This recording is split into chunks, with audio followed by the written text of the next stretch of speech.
আপনারা জানেন আজকে আমাদের 3টি অঞ্চলে আমরা একটা ছোট্ট র্যালি করলাম, কারণ ইলেকশন কমিশন যেভাবে গোটা বাংলা জুড়ে সাধারণ মানুষকে যেভাবে হয়রানি করছে এবং ভাঙড় বিধানসভায় প্রায় 90,000 মানুষের যেভাবে তাদের বাড়িতে বাড়িতে নোটিশ পাঠিয়েছে, তার বিরুদ্ধে ভাঙড় বিধানসভা তৃণমূল কংগ্রেসের পক্ষ থেকে এই প্রতিবাদ মিছিল আজকে সংগঠিত হচ্ছে সারা ভাঙড় বিধানসভা জুড়ে।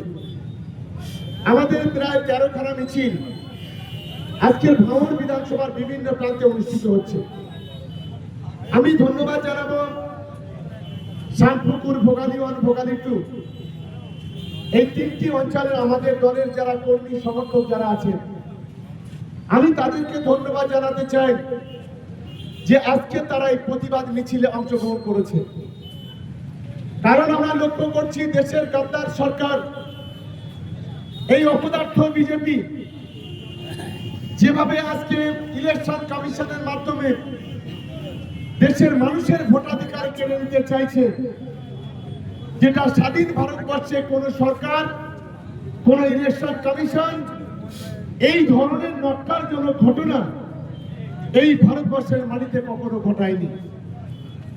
আমরা দেখছি 70 বছর, 80 বছর, 90 বছর বয়স একেবারে বৃদ্ধ মানুষ, তাদেরকে এসআইআর লাইনে দাঁড়াতে হচ্ছে। আমরা দেখছি 8 মাস 9 মাস গর্ভবতী মা, তাদেরকে এসআইআর লাইনে দাঁড়াতে হচ্ছে। আমরা দেখছি পঙ্গু মানুষ চলতে পারে না, হুইল চেয়ারে করে তাদেরকে এসআইআর লাইনে আসতে হচ্ছে।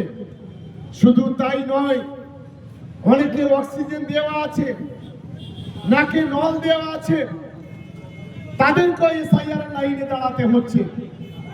এই অপদার্থ বিজেপি, নরেন্দ্র মোদী, অমিত শাহ সরকার ইলেকশনের নাম করে ইলেকশন কমিশনকে দিয়ে আজকে মানুষের ভোটাধিকার কেড়ে নিতে চাইছে।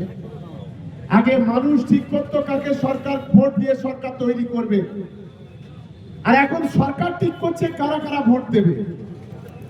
এক অদ্ভুত বিষয়, এক ভয়ঙ্কর পরিস্থিতি দেশের মাটিতে তৈরি করতে চাইছে আমাদের দেশের সরকার। কারণ যেদিন থেকে ক্ষমতা এসেছে এই ভারতবর্ষে, কখনো নোটবন্দির নাম করে মানুষকে লাইনে দাঁড় করিয়েছে, কখনো এনআরসির নাম করে মানুষের লাইনে দাঁড় করিয়েছে, কখনো সিএর নাম করে মানুষকে লাইনে দাঁড় করিয়েছে,